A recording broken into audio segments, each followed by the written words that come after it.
మిమ్మల్ని ఎవ్వరూ విలువ చేయట్లేదని అనిపిస్తున్నదా? నాతో కలిసి ప్రార్థించండి. ప్రియమైన పరలోక తండ్రి, ఈరోజు మేము అనుభవిస్తున్న తిరస్కారాన్ని నీ సన్నిధిలో ఉంచుతున్నాము.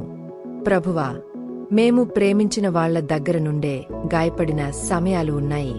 మేము చేసిన మంచిని ఎవరూ గుర్తించనప్పుడు మా హృదయం మౌనంగా విరిగిపోతుంది. ఆ నొప్పి నీకు తెలుసు ప్రభువా. మేము సరిపోమని, మేము విలువలేనివాళ్లమని అనిపించే ఆలోచనలు మా మనసులో మళ్ళీ మళ్ళీ వస్తున్నాయి.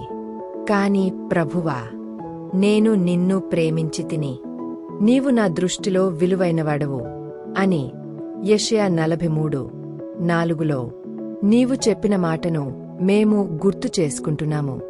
ప్రభువా, మనుషులు మమ్మల్ని తిరస్కరించినా నీవు మమ్మల్ని ఎప్పుడూ తిరస్కరించవని మాకు గుర్తు చేయము.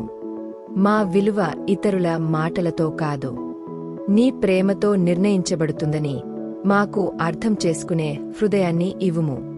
ప్రభువా, ఈరోజు మేము తిరస్కారాన్ని విడిచిపెట్టి నీ ప్రేమలో స్థిరపడునట్లు కృపచేయుము.